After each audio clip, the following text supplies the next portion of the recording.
right.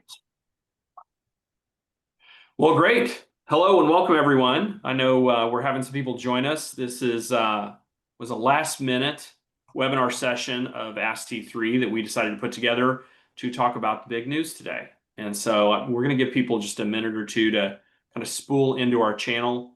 If you are coming on, let us know where you're from. Where are you zooming in from today? Just so we can get a sense of our audience. It's always great. And I know we typically will have some old friends and people that have been to many T3 things come, and then we'll have some new faces. So, and that's wonderful. Great. Okay. Chattanooga, Tennessee, California, North Carolina, Florida. Woo, lots of people. Hot. Oh, we're a hot group here today. Terrific. Love seeing that. Well, welcome everybody. So, my name is Jack Miller. I am the president and CEO of T360, and we decided to host a special issue of Ask T3 today to address some of the obviously big news this morning of Compass acquiring Anywhere Real Estate. So anybody that has a pulse and has had a mobile phone, Pending. real estate, pending, but yes, pending, announced, and we'll talk about that. We'll talk a little bit about what that means, what these things mean, because it's not like this is a process. This is just the first part of the process. So, so that's our topic for today. I have a few guests with us today, some of which will be familiar to those of you that are on real estate news on a regular basis or follow T360. So first up, I have Stephanie Reed Simons. She is the head of our news team. All editorial goes through Stephanie and everything at realestatenews.com. And as a reminder, realestatenews.com is an editorially independent division of T360. So the T360 side doesn't see anything. They get to do their journalistic thing over there, which is great. I also have AJ Latrace. Anybody that's been reading our coverage about anything related to lawsuits, commissions, lots of different kind of stuff. AJ's been writing about a lot of great stuff for us. One of our top reporters of real estate news, and he has written about real estate for the last decade as a reporter and editor, and has done extensive coverage of Compass and Anywhere. And then last but definitely not least is Mr. Paul Hagee, who heads our publications and research for T360. He provides the analysis from the Swanepoel Trends Report. He's worked closely both with Stefan Swanepoel and myself in creating that report the last 7 or 8 years. And again, we'll be in our 21st edition of that report coming out later this year. So that's who we have on our Zoom for today. Steph, why don't we start with you? So tell us about what just happened. What is the big news? Well, the big news, the way this usually works is somebody on the team learns something, and then we call someone to get it out there into the world. And I got a call from AJ this morning at I don't even know what time, dark 30. Fortunately, AJ's insomnia served us well, and we got the news that Compass had made a deal to acquire Anywhere, as you said. This would create the world's largest brokerage. Combined value of these companies is, according to what Compass had to say about it, worth $10 billion. More than 300,000 agents, real estate professionals in about 120 countries and territories. This is all what Compass had to say. And so it's the kind of move, Compass acquiring Anywhere, which obviously Anywhere includes brands that are extremely familiar to those in the industry, Corcoran and Sotheby's International Real Estate and others. And so it's Compass acquiring Anywhere means a lot of brands, a lot of agents, a world-shaking move that also will forever change the industry as we know it. And so that's the headline. There's a lot more to say about what's next for this deal and what's next for the industry. And so with that, I guess I would say, Jack, I would throw to you. Great. Well, AJ, I know you have been writing about these companies, really covering them in depth for a while now. And I think everybody was surprised. I know I was surprised to the text messages, and I was also up at dark 30, and I think contacted Stephanie probably after you did. Are you surprised by this? You've been writing about for a while. We heard wind of some acquisitions, maybe a little earlier than was intended in some cases. What do you know about it? Yeah, I mean, I was definitely very surprised. We've written a lot about Compass this year. Obviously, we cover the earnings for both of these companies. They're both publicly traded, major corporations, very, very big companies. And yeah, there's been a lot of I guess the rumor mill has been active this year, and also we've been in this consolidation moment. But we're talking about two behemoths coming together.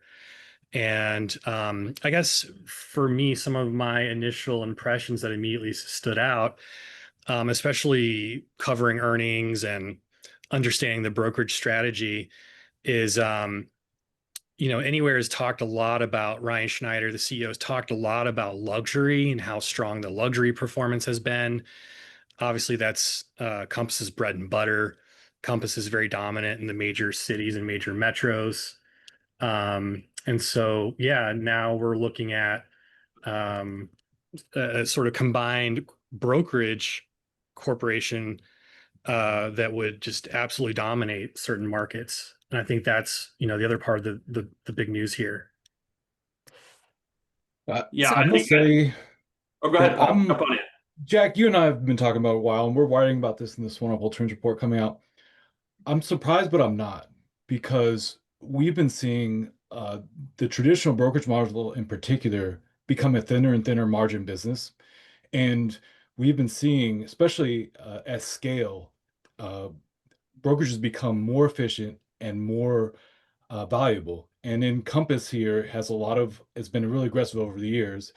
And we can see that there's a lot of value and a lot of opportunity for the companies that get bigger and bigger.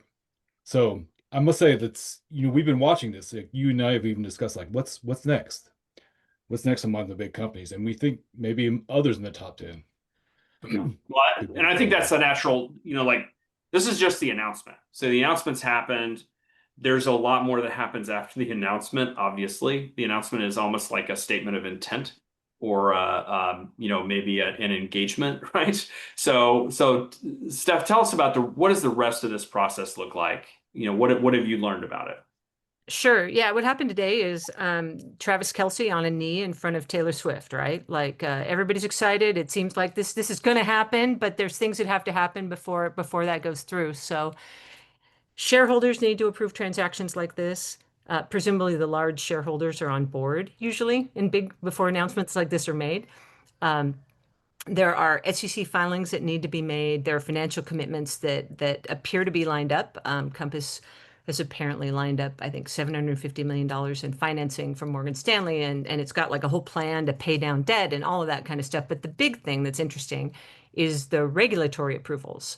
The Federal Trade Commission, Department of Justice, Antitrust Division look at deals like this, and it's interesting that Compass recently hired a antitrust expert to run their legal. That's Ethan Glass, formerly worked with NAR as well as the DOJ.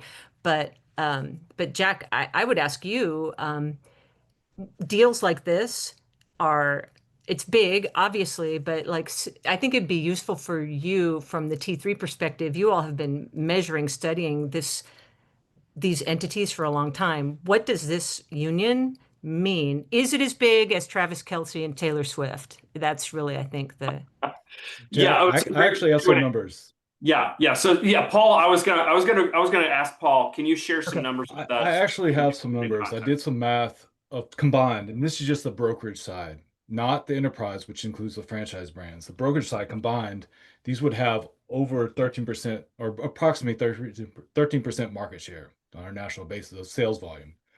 And in sides, it would be about 6%.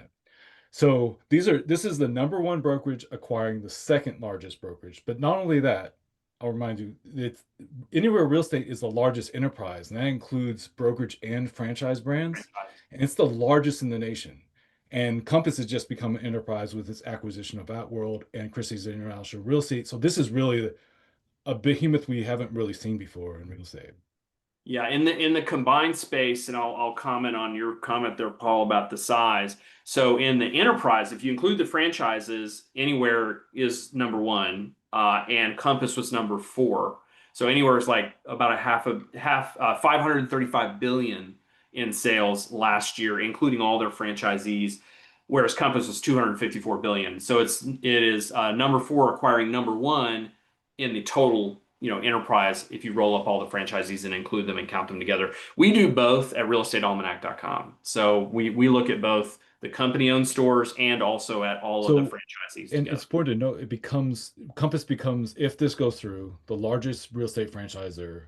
I believe they then, as a group, that makes 7 brands, and rolling up, there's probably the biggest above Keller Williams, which is number 1, is the single brand. Yeah, absolutely. So largest brokerage, also largest franchisor by aggregating their multiple brands together is where that gets to. So, Jack, I was just gonna say this dovetails with conversations we're having a lot in the newsroom and the people we talk to. AJ has said, and others have said, Compass is becoming too big to ignore. And, AJ, through your coverage, you've seen what's happened with them in many large metros and becoming dominant. I'd love for you to talk about that.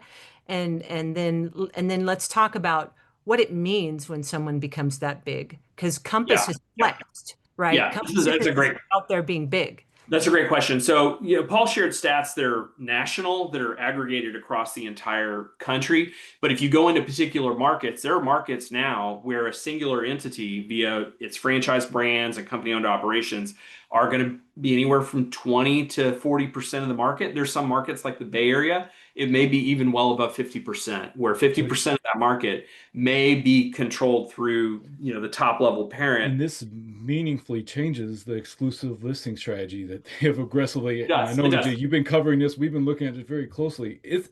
They outline it very clearly. This exclusive listing strategy changes when you have market share. It does. But I want to talk about this because Stefan and I had a conversation about this earlier today where, to put this in perspective, I asked him, I said, how significant is this kind of an acquisition? What is this? And remember, Stefan has been writing about the industry since 1998. We're publishing the 21st edition of the Swanepoel Trends Report later this year. Prior to that, he had written, 17 or 18 books about the industry. So he's been writing about the industry for a long time. So in his opinion, he said, this is the largest change that has come out of the brokerage industry itself. It's in the top 5 of all industry changes that he's seen in his career.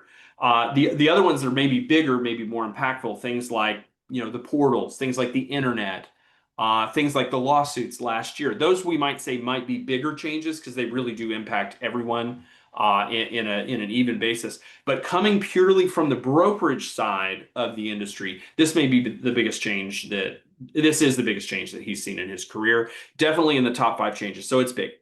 And I loved, he used an analogy, which I'll share with this group. He said, we've just created United Airlines, or we've just created American Airlines. He said, American Airlines, we've just made American Airlines. And what that is going to mean is that there is now pressure for there to be a Delta, for there to be a United, for there to be a Southwest, for there to be some other big coast. Because if you've got a company that is controlling 20 to 40% of market share in any given market, then you can bet other competitors want to say, look, we don't want to be left out. We want to be able to play at the table. And it's a lot of the usual suspects. And by the way, this was one of the principles, if you've been reading the Trends Report for a while, we've been talking about our industry moving from a mom and pop industry to a more consolidated industry over time. And it was one of the reasons why we started T360 or rebranded Stefan's company to T360, was to say, as companies grew up, that they would want more and more competent help and research and all kinds of things that big companies want. So it's really proving that out. So go read the last 20 years worth of Trends Reports and you'll see consolidation has been a consistent trend and topic. If you want to know what's happening soon, then read the 21st edition, which is coming out in December. So, but all of that is to say, we're likely to see more consolidation, very likely, because the bigs now everybody that's not at that scale feels a little threatened, and it's not anybody unusual, guys. These are all names we're familiar with. Jack, I think there's some unusual suspects too coming in, like Rocket. I mean, this isn't a major these are going to be some major diversified behemoths that are starting to compete at the biggest levels for leadership within brokerage and mortgage increasingly.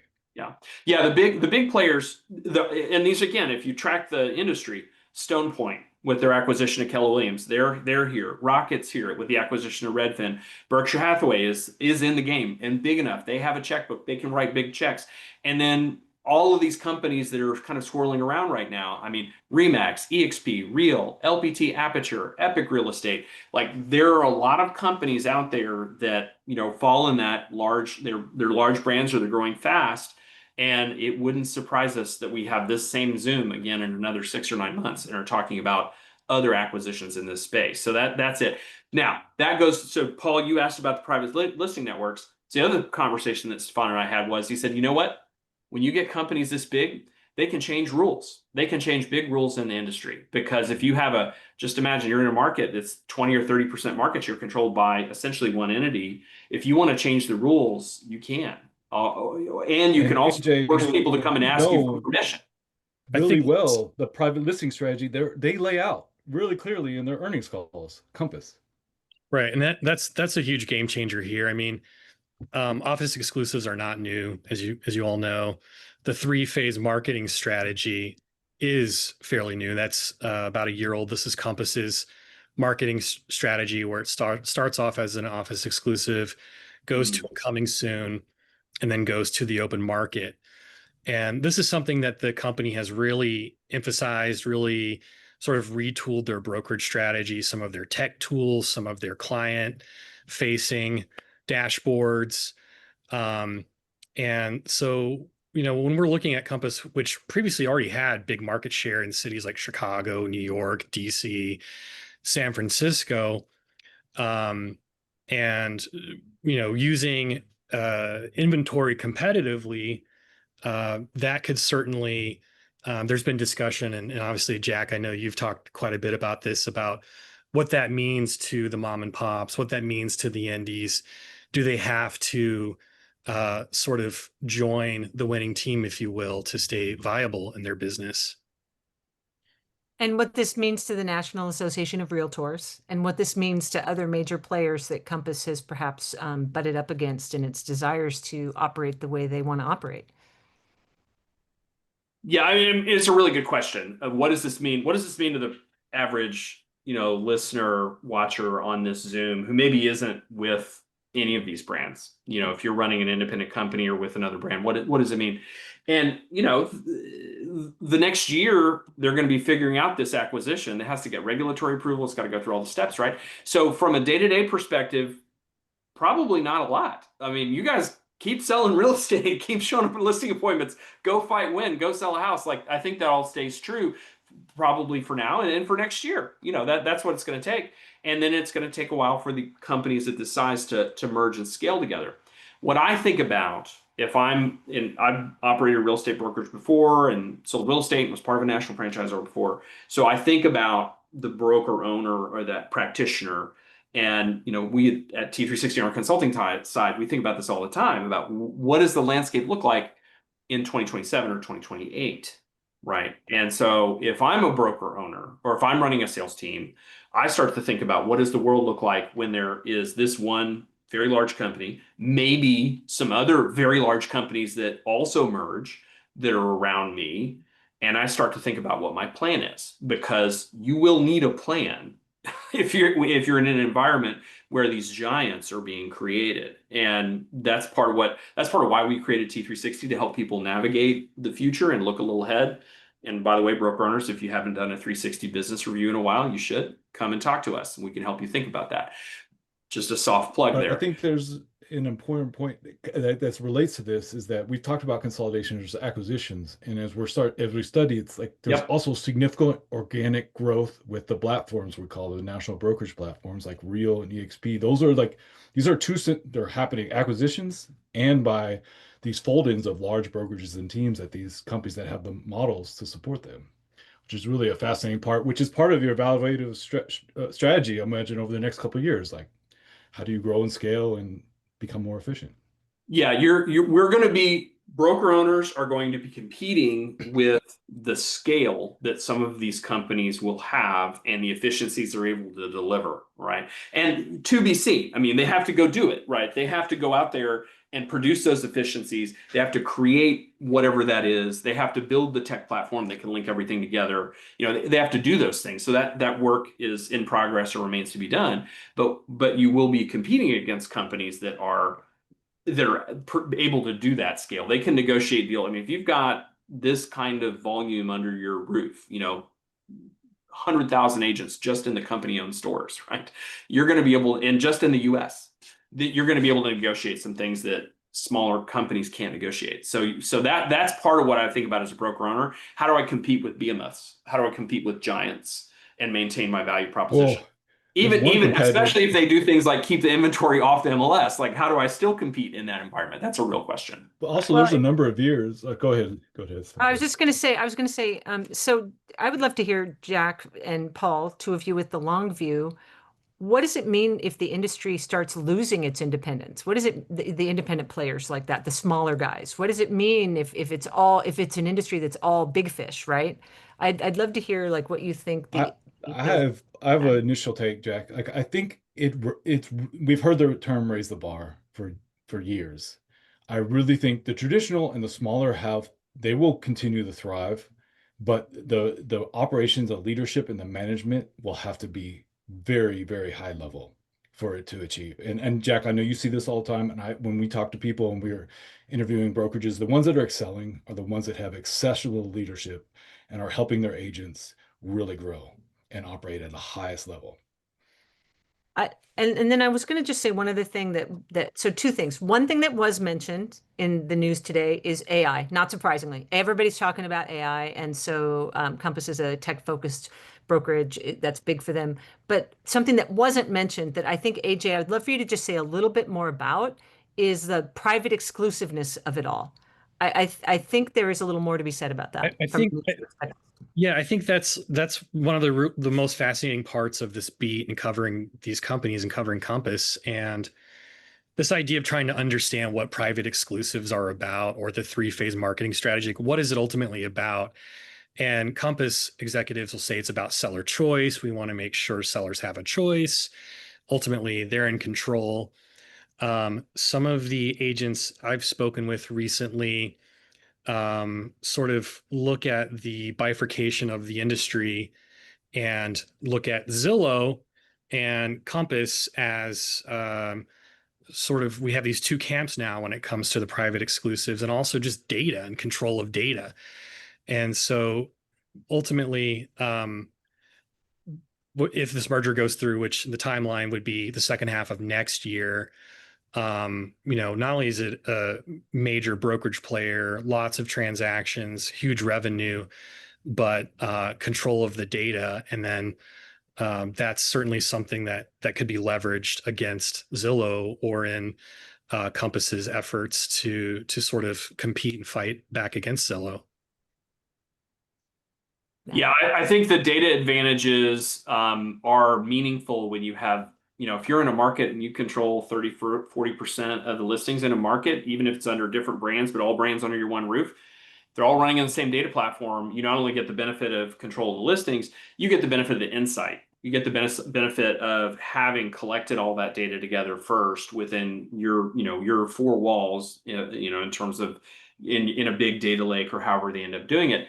And that's training data for AI. That's a competitive advantage that the other companies in that market don't have. So you're able to learn and work with that data. And you can use that competitive advantage in a lot of different ways, to compete with other brokers in those markets, to compete with portals and say, hey, we have a certain set of data that's really interesting. Redfin started doing that years ago, where they started producing like market insights out of their own company-owned data.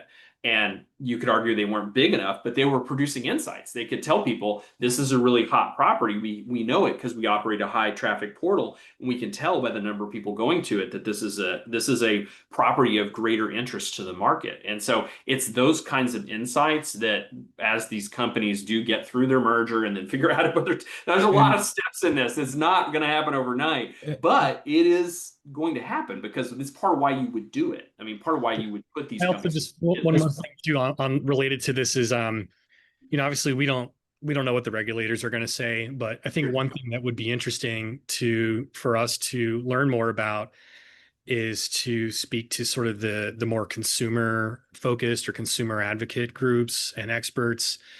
Obviously the whole clear cooperation discussion over this last year or longer has been about what's best for the consumer. And that's still going to remain a top question as we see this consolidation continue. AJ, I was just about to bring that up because the longer view of this is what does this mean for the comprehensive marketplace? When you start hearing market share and you hear the private listing and the strategy exposed pretty explicitly by Compass, which is a compelling strategy once you have market share, what does this mean? And I use comprehensive marketplace because right now it's the MLS, and we all know with compensation coming out, what holds a comprehensive marketplace together? It is a compelling question. I think something the industry will increasingly grapple with, especially as if mergers like these continually go through. Market share becomes such a competitive tool for these companies, and they're self-interested to leverage it. Yeah, we're having a lot of things in the comments are talking about this, about, you could choose to opt out of IDX. You could choose to, there's a lot of things you can do as a large co with, or a collection of large companies that are all operating together in a market where you can say, look, if you really want to be in real estate, you need to work with us because we're controlling the listing inventory in lots of different ways, right? So I don't think we're done with that conversation. And we're not done with a conversation about what's good for the consumer. And that's, I mean, clearly access to market data, access to information, transparency. I think this industry is taken a little bit for granted. Go talk to people who have transacted in Europe about their experience over there, and and what will happen if people say there's 2 or 3 big cos and they all pull their listings out of the MLS until very late in the marketing game. They say, look, we're going to market for 2 or 3 weeks via our own mechanisms. Now, what are you forced to do as a consumer? Now I have to register on 3 different websites. What I have to do as a buyer's agent working for an independent brokerage in the market, I have to go register for their websites too. So now I used to go to one place and pretty much know what's going on. Now I got to go to 2 places, 3 places, 4 places in order to find listings for my clients, and my clients have to do that as well. So I don't think it's hard to argue that it's not a great experience on the buyer side, right? So that's what keeps it together. Yeah. I don't know. Yeah, it does. So I think, Paul, I know you've been writing about consolidation in the industry, and I know that the trends report that we're going to put out has a whole chapter about industry consolidation in it, which is very deeply researched. And I know you're writing about it because I'm reading your draft. You sent it to me last week, and we're going to definitely have to rework it a little bit because this has a huge impact on that draft, right? Yep. But tell me about what you're finding, or where you think we're going with this. Does this prove your thesis in that chapter? Does it shorten the time frame? What changes here? What changes here? What's funny, as writing it, it's like, this is why I was saying I'm not surprised, because thinking deeply about this and seeing the patterns that are emerging, you can see this is the trajectory. Companies are just getting bigger and bigger, and the technology advancements that are now finally kept taking place, where the advantages of AI and scale are so getting bigger and bigger, and the efficiency, and you can look at the margins. Increasingly, these companies are operating on thin brokerage market margins and thinking more about ancillary, as we've been talking about for years. But this is now becoming to a point where, and we can see there's a lot of overlap in some of the other chapters we're researching. It's I mentioned Zillow Group is like kind of a player here too. It's it's not directly in the mix, but it's there. And same with Rocket and these companies getting really efficient and scaled in the real brokerage too. And they're really focused on these technologies that, if we look at them, and we've done the demos with them, it's really compelling. Right. What operational efficiencies and opportunities that it opens up. Yeah, that's great. Well, I would not be a good host if I didn't close out by saying this has been a great half hour. I appreciate everybody taking some time another day to have this conversation. We're having this conversation internally, and I think there's going to be some more exclusive reporting by Steph and AJ and the rest of the real estate news team on this.